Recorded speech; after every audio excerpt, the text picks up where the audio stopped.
xalay tolo maxaa ka dhacay magaalada Laascaanood leydka ayaa magaalada loo damiyay sababaha loo damiyayna waxay ahayd inay 1500 oo ciidanka Eritrea lagu soo tababaray ay halkaasi soo galeen si furimaha loogu qaybiyo ay qayb la xal looga qayb qaataan mishinka lagu qabsanayo isla magaaladaasi Ceerigaabo ee weerarka loogu soo yahay number 2 halkan waxaan isku dul istaagi doonaa ayaan daradii ugu darnayd oo ka dhacday isla magaaladaasi Og isla odayaasha magaaladaasi Og ayaa waxa ay meey ku qaateen misna ay u jawaabeen isla odayaasha shalay tolo ka hadlay magaaladaasi Caynabo ee ku baaqay in taliska Maalcambaashe ee Og jooga laga raro misna la geeyo furimaha kale ee Somaliland ambabase isla xuduudaha kale ee galbeedka waa inay dawladdu wax ka qabataa warkani wuxuu ka baxay lagu diray taliska toddobaad lagu diray wuxuu ka baxay xukuumadda odayaashana ayaa ka dhigay isaaq iyo habar jeclaba macdaar ambabase deked ay harti wax kala soo degaan oo noocay doonaan ay ka yeelaan arintaasina waxay durtay oo taabatay degmada Og iyo dadka ku nool way taabatay oo lagu diray oo lagu soo dulay baan hadal dulmaadaan u aragnaa aanu ka maqalay odayaashii waayeelka reer Caynaba oo ugu waaweyn labadii jiif caaqil ee boqol jiradaha inay yiraahdeen ciidan huwana jooga halkana talaabaha laga qaado dhanka kale waxaan muuqaalkeena isku dul istaagi doonaa odayaal inta qol lagu soo xidhay isla dhahar ku nool oo la yiri Weysangeli waxa tiraadaan nabad ayay aanu qaadanay kulankan oo ka qabsoomay xarunta degmada Dhahar ee gobolka Sanaag oo ay isugu yimaadeen odayaasha waxgaradka iyo madax dhaqameedka degmada Dhahar ayaa soo dhaweeyay xukuumadda cusub ee madaxweynaha Jamhuuriyadda Soomaaliland Mudane Cabdiraxmaan Maxamed Cabdilaahi Cirro uu hogaaminayo odayaasha iyo waxgaradkii kulankaasi ka hadlay ayaa waxa kamid ahaa nabadoon Cabdi Muuse Gabaydhe nabaday maanta sheegayaan ay ku baaqayaan waxay kaga soo baaqi lahaayeen shirkii ay ku soo go'aansadeen in ay Ceerigaabo ay dib ay u qabsadaan haddii ay markaa run sheegayaan halkaasi ayaa ay waxa ay halkani ka sheegayaan ay la tagi lahaayeen ambabase ay la fadhiisan lahaayeen isla beeshooda sida ay kala qayb qaadan lahaayeen oo ay arrimahani ay la wadaagi lahaayeen laakiinse arrinkani waa arrin hoosaasina sidoo kalena isla beesha suwaaqroon Ceerigaabo ka soo hadlay ayaa iyaguna nabadda sidoo kale ah ku baaqay beesha suwaaqroon kamid ah waa boqorkii beesha suwaaqroon nabadgelyo ku dhawaaqaya raxim maanta waxa weeyo waxaan ku la yeelanay wasiirka wasiir dawladda amniga ee Jamhuuriyadda Somaliland haddaba maanta waynu ogsoonahay in si kastaba laynoo soo hub urursanayo ee heerkaasi la marayo maalmaha soo socda isla isbuucan gudihiisa hadduusan dagaal dhicinna uu dhici doono isbuuca soo socda dagaalkaasi oo walibana lagu go'aansaday inuusan noqonin mid saacado kooban socda oo lagu go'aansaday inuu 48 saacadood laba cisho gudahood inuu dagaalkaasi socdo ambabase ka badan maadaama ay ku guuldareysteen dagaal docka dagaalankii iyo docka weerarkii iyo haafu dagaalankii oosan waxba u goyn waayay taasi tabadelkeeda waxa ay keeneen saraakiil iyo khuburo iyagu dagaalo hore ka soo qayb qaatay oo istiraatiijiyad u degaya sidii ay Ceerigaabana ay u qabsan lahaayeen kala shaqeynaya waana sababta loo keenay ciidamo iyagu ku soo tababartay oo kamid ah ciidamadii ku soo tababartay isla Eritrea sababta haddaba ciidamadani loo keenay isla Xasan Sheekh waxa uu lumiyay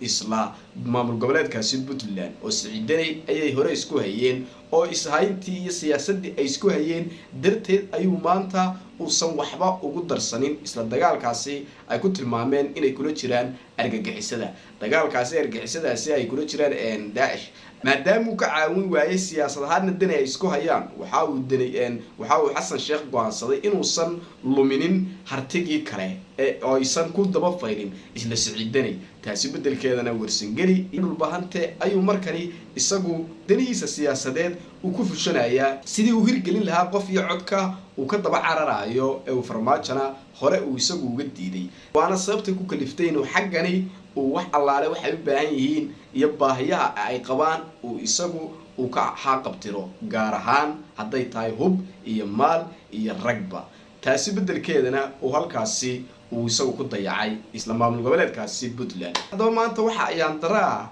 inay maanta ciidamada madaniga ee SSB iyo G36 ay dhiiga u shubayaan odayaasha asaasaqay ee ciraystay ee maanta iyaga ka daba fataalaya ee maanta u soo qaatay meegaga isla tolkood xataa waxay garan waayeen ilaa laba tallaabo isku jiraan in ay u tagaan oo halkaasi gacmo geel jiray hoos baa loo dhaqaay ay hoos ay u dhameystaan waa taa caqliyadoodu siisay ee shilin ka soo haliyay anu garan maayo damir xumada hentaa leeg waxa ku kalifay ay tallaabadaasi ay u qaadeen ee ay maanta u difaacayaan rag maanta furimaha hab qabaa'il ugu dagaalamaya maanta harti isaaq waa u isaaqna ma kala jeclo mana kala niikinayaan isaaq halkay ku arkaan xabadi ay ftada kala dhacayaan taasi ayaana ay go'aansadeen waayaan darro weyn markaa ninkaasi reer Sheekh Isxaaq ee habar jeclada ah inuu maanta uu magacii habar jecliyo magacii reer Sheekh Isxaaqba uu dhulka ula dhaco oo odayaashaasi ee gudnimada inta leeg ay noo soo jiidaan oo ay difaacaan rag kuwii furinta ku jiray kuwa la daba dhigay oo halkan loo fadhiyo waa qasab waana sankadulle ciidanka mahad cambaashe uu taliyo in ciidanka qaranka Jamhuuriyadda Soomaaliland laga dhex saaro dal la geeyo adeer u gacaliye isla xuduudaha kale ee Soomaaliland odayaasha inay damiir ka qaaday waxa leeyahay waxaad ka shaqeynaysaan inay furimaha ay ka soo baxaan kuwa fatidiina difaacaya ee dhalinyaro ah ee xoogiina iyo maalkiina iyo sharaftiinaba difaacaya kuwaasi ayaad ku kalifaysaan inay furimaha ka soo baxaan kuwaasi ayaad shaki kala dhex dhigaysaan oo aad ku abuureysaan inay jifo iyo reer ay u kala fadhiistaan oo halkaasi jifo kamidi aysan u gurmanin horta marka hore ciidanku oo ku yaala qaranka dhammaanba intuu leegayna madaxdiisuna og bay joogtaa meel ka dhacnaga waxa nugu ah reer ogyadan wax laga socodsiin in dhexda reer og wax laga sheego iyo ciidamada qaranka waayo wixii jiraba reer ogna iyo cuqaashiisuna waa joogtaa saraakiishii iyo ciidanka madaxiisana waa joogaa halkan anagu ma aragno ciidan 7aad iyo ciidan 8aad iyo ciidan 10aad anagu ma kala dhaqaan waxaanu naqaanaa ciidamadii qaranka Soomaaliland ee deganaa faraha badnaa halkan ayuun baanu anagu qoosana oo naqaanaa oo jira sida ragga horeba u sheegay bariga galbeed Soomaaliland wixii Soomaaliland waa Soomaaliland wixii ku mucaaradana waa gaar waa la kala yaqaan iyada reer iyo qabiil iyo futuudaan ilahay ciidamada qaranka waxaanu ka raali gelinaynaa dhammaantood annagu aan guutooyinkooda iyo futuudkooda iyo qaybahooda annagu xaq ba u lahayn aanu kala sheegno madaxdooda iyo mijahooda saraakiil xogeenka alifleyda dableyda waxaanu ka raali gelinaynaa arrimaha lagu kala qaaday ee lagu kala soocay aad iyo aad baan uga raali gelinaa raalli ka ahaada xukuumaddana waxaanu leenahay ilaa iyo jananka ciidamada wasaaradda gaashaandhigga arrimaha waa inay wax ka qabataan sida ay tahayna wax uga qabataan iyagana intaasaanu leenahay odayaashaadayana waxaanu leenahay waar tolow dee meelashaynu iska garaacaynay dee baasha gudaheenna ka bilaabi mayne dee arrintaa wixii idinkaga waajiba ee dambe haddaa markii hore ama wax khalada laydii soo sheegay ama ayar degdegteenba ka noqdo arrinta Soomaaliland iyo ciidamada hala siiyo raaligelin hala siiyo shirkaad shalay wuxuu daaran yahay ciidamada qaranka oo la fargeliyay oo qayb ka mid ah gaar loo saaray ayaanu saaka si jiraayadkan ka qabanaynaa waxaanu leenahay qaybta 7aad ee saxaafadda laga qabtay ee la wadwaday haddaanu odayaasha reer ognahay ama dhammaan dadweynaha jooga og oo dhan nahay ciidankaas waa ciidan qaran waana ciidan edeb leh wax dambi ay leeyihiinna ma jirto cid allaaliye ciddii ka hor timaada ama iska maagtana waanu haddaanu reer ognahay annaga xidnaga saarayo waa ka wada hadlaynaa sidaa laajigeed ciidankaas waa ciidan qaran kan bay la nool yihiin dadkan bay la mid yihiin dadkan bay u dagaalgelayaan somalilan bay u socdaan waxa weeyaan cid allaaliya ciddii ciidankaa taabata waa cid annagana taabatay haddaan reer ognahay oo aan noo dhammaynin weeye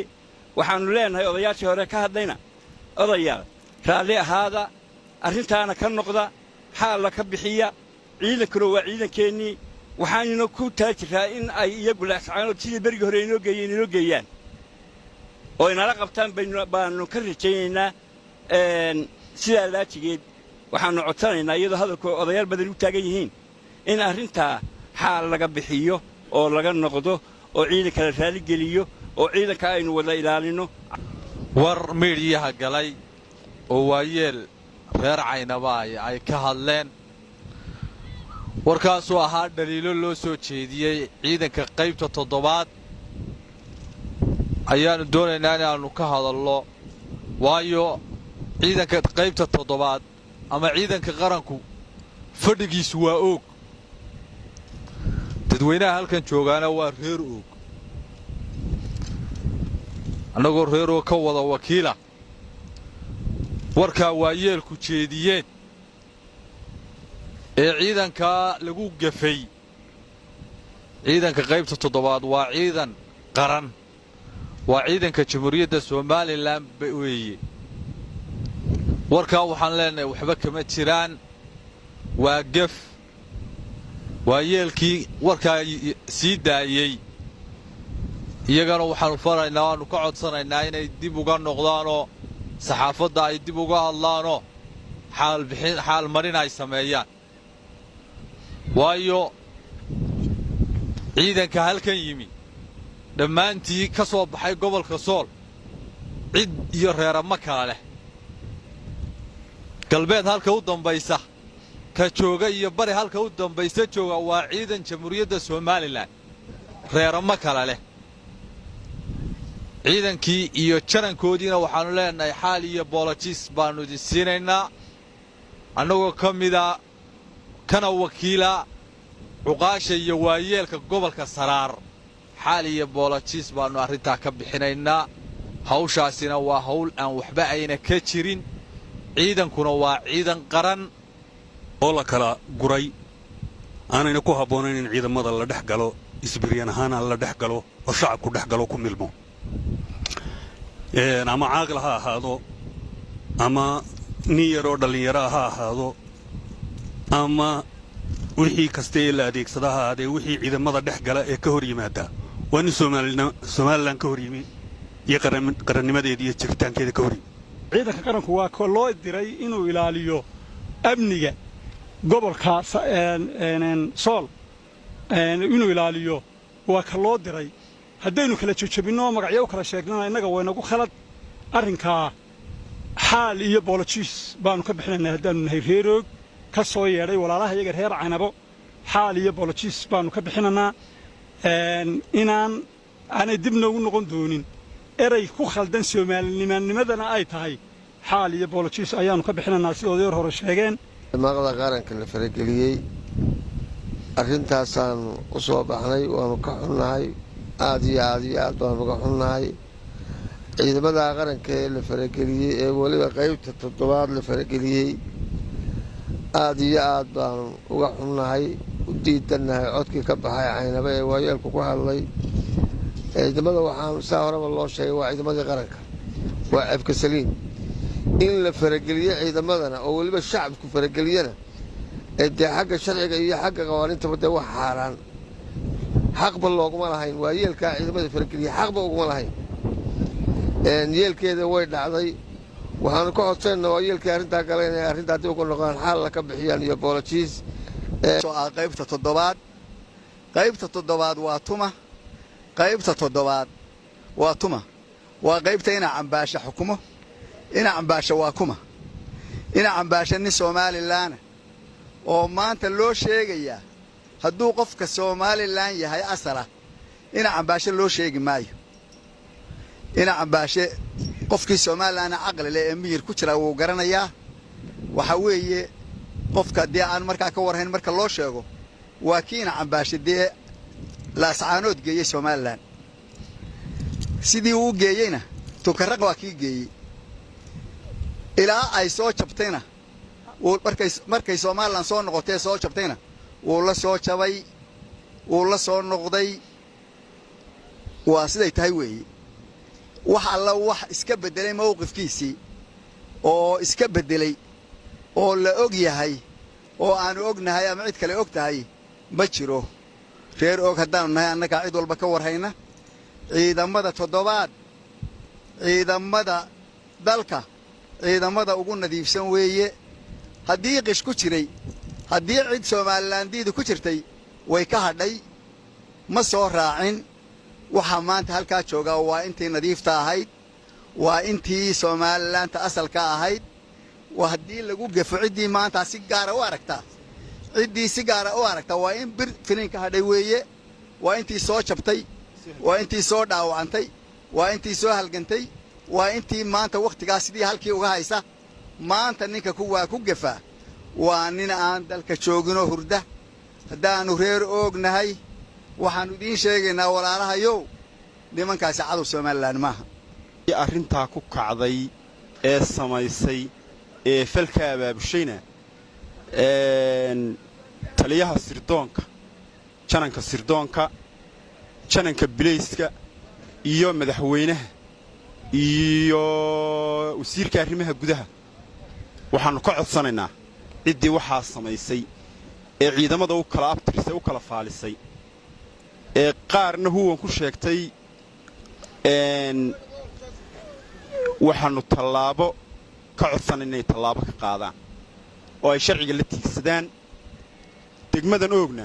dee adeer annagaa ka mas-uula cid kale inay ku hadasho ma ogolin haddii wax ka xumaadaanna annagaa ka hadlayna haddii wax ka jiraanna annagaa og haddaan waxba ka jirinna annagaa og arrintaana qaybta toddobaad waa loogyahay dalka waxay u soo qabatay iyo halgankay u soo gashay waa raggii dhiiggooda u soo shubay waa raggii waa mujaahidiin bay ku suntan yihiin maanta bilado iyo in waajibkooda la maryaabay ahaydeen in lagu gafo may ahayn aad baanu arrintaa uga xubnay aadna uga raaligelinaa ilaa taliyaha guud ee qaybta toddobaad mahad cambaashe cilmi iyo saraakiisha ka hooseysaba waa ka raaligelinaa waxaanu leenahay xaal iyo bolisiisha arrintaa ka qaata dawladduna tallaabo sharci ah ka qaado ciddii wixii samaysay la raaligeliyo waxaa la xaal siiyo ciidamada Soomaaliland ee la kala sheegay ee la dhex galay annaga nooma kala socona waa isugu kaaya mid intay leegyihiin waa wax isugu kaaya mid ah waa wax nala wada jooga waa wax meesha fadhiya waa wax difaaca Soomaaliland u jooga xaal la bixiyo oo haddaynu nahay gobolkan aan xaal siino